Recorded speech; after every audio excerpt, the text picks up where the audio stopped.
Leo katika hifadhi ya taifa Arusha tumebahatika kutembelewa na ugeni mkubwa wa Mheshimiwa Waziri Mkuu wa Jamhuri ya Muungano wa Tanzania, Mheshimiwa Dr. Lameck Mwigulu Nchemba, ambaye amekuja kutembea kuunga mkono juhudi za Mheshimiwa Rais wa Jamhuri ya Muungano wa Tanzania, Dr. Samia Suluhu Hassan za Royal Tour. Tumeshuhudia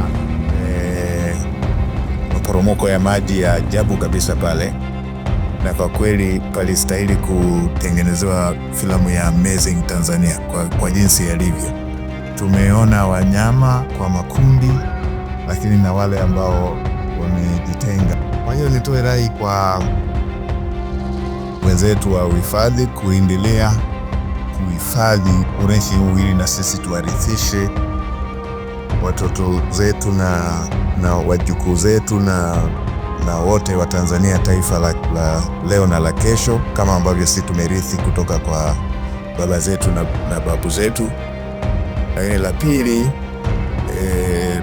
kujionea utalii huu basi siwe jambo la wageni tu kutoka nje ya nchi.